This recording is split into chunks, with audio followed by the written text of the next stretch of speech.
Over the past 2 weeks, I've been coaching some founders who are preparing to go into the US to meet potential partners, distributors, and clients over there to grow their business.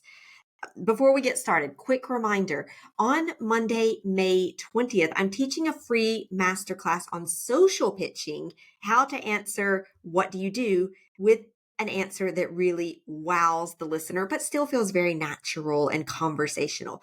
The masterclass is on Monday, May 20th, and I will put the link below this episode so that you can go and save your spot for that. I just didn't want you to miss your chance. So sorry for that interruption. Now back to the story about the coaching sessions. So like I said, I've been working with these people for the past 2 weeks. The coaching sessions, they're really fun. They're exciting because I love this kind of work. And to help them get the most from each session, I ask each client to send me just their information that they plan on including in their pitch, if they have it, their actual pitch. And here are some of the opening sentences that I have seen. I have changed the products for anonymity's sake. Why shouldn't local book clubs have access to the same resources as cutting edge major publishing houses? Or here's another one. The worldwide impact of inadequate nutrition is alarming, with leading health organizations linking it to 7 million fatalities every single year. Here's another example that I saw.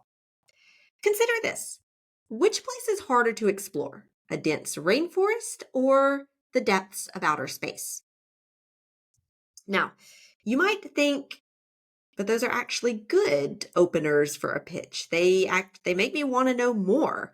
And you're right, they are pretty good if you're doing this sort of on-stage performance pitch, like a pitch contest or something like that, where you're in front of an audience. But here's the thing. These clients aren't going to be standing on a stage before an audience. They're going to be sitting in a one-to-one meeting with their potential partner, with their potential client, with their potential distributor. And that is a totally different context. So if you're going into a one-to-one meeting, this sort of attention grabbing in your face opener is actually exactly what not to do, even though that is what you'll see in most advice that you see on what makes a good pitch. Now, we're going to look at why this approach doesn't work and how you can craft a more effective pitch for these types of intimate settings. Now, I like to say that not all pitches are created equal. And like I said, in a lot of workshops, training, advice that you find online, there is often that one piece of advice that you very often see. Something like hook the audience with a strong opener. And yes, that is great advice if you're doing these dramatic, attention grabbing pitches, like the ones that you might see on TV shows like Shark Tank or Dragon's Den or pitch competitions, those kinds of things. Yes, they are great for putting on a show. But if you go into a one-to-one situation with that kind of pitch, it's really going to fall flat. Yes, it's full of energy. Yes, it's maybe a little entertaining. It does get our attention. But for a one-to-one meeting, it's going to be inappropriate because it creates a disconnect between you and the person that you're talking to. Now, why is this? Because instead of creating a dialogue, it'll really just show that you're reciting a monologue that you've practiced hundreds of times, especially if you're doing it in English and that's not your native language.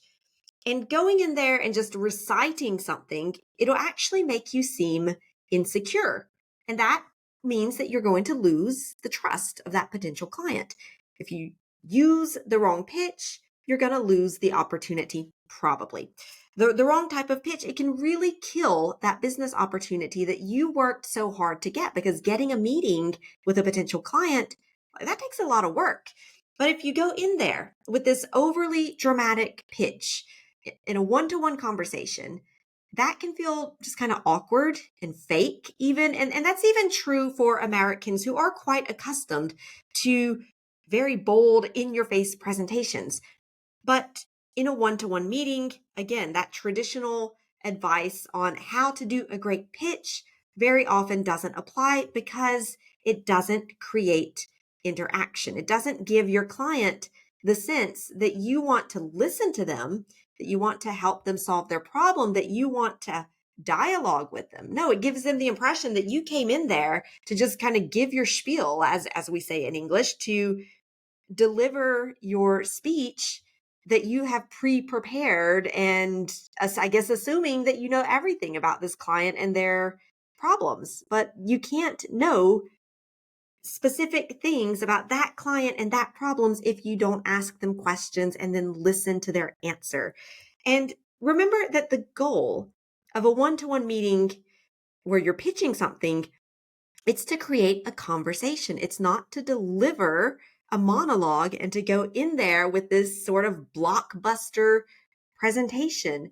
No, in a one-to-one setting, adapting your pitch, and I'm going to put that in parentheses, air quotes, as we say, uh, your pitch, you want it to be conversational and interactive. And in fact, you probably won't even talk about you until halfway through the conversation. To begin, you're going to maybe ask questions. You're going to listen to your potential client here. You're going to really engage them in a dialogue and show that you have genuine interest in their perspective. And this is how you are going to be able to build rapport and trust by asking questions, by listening, and only talking about what you do and how you can help them once you know what problem your potential client is facing. So that even then, when it does come time to actually deliver your pitch, it'll probably be more toned down, more conversational than a typical great pitch that you might find on YouTube or on the internet. And in a future video, I'll actually get into the very practical tips and the steps that you can go through to actually go into a one-to-one pitch meeting, have that dialogue with your potential client, get to know them, transition, and then actually deliver a pitch that you will have prepared. Of course, adapting it to what you will have learned about that client, but I'll save that for another video because it's going to be quite long, I think. But so just remember that not all pitches are created equal. You'll have your social pitch, which we will look at on Monday in that free live masterclass. This is how do you answer, what do you do in a few sentences that really, just grab the attention of the person listening, but at the same time, it still sounds very conversational and very natural. You've got the one-on-one pitch where you're going in to have a dialogue with the person before you actually pitch them, and you adapt your pitch depending on what you hear from the client.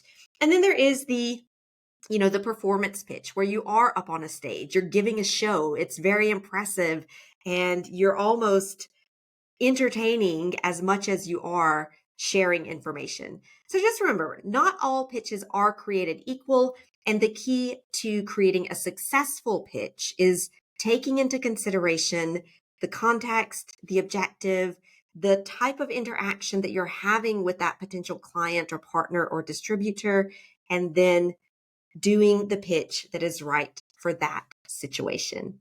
All right. And that is all for today. I would love to know if you are working on a pitch or if you have questions about a pitch, and any type of pitch, really. You can put them into the comments and I'll see if I can help you out. If you want me to actually look at your pitch, you want us to go through it together, I will also put a link where you can book in with me. It's a 1 hour session, 1 hour consulting session, €200 plus tax. I'll be happy to take that time, look at your pitch. Remember, if you have a pitch and there is I would say 6 to 7 figure deal on the line, that is a very worthy investment so that you don't go in and just mess it up. And that's it for this week. So very much looking forward to it. Come to the masterclass on Monday, all about social pitching. And I am very much looking forward to seeing you there.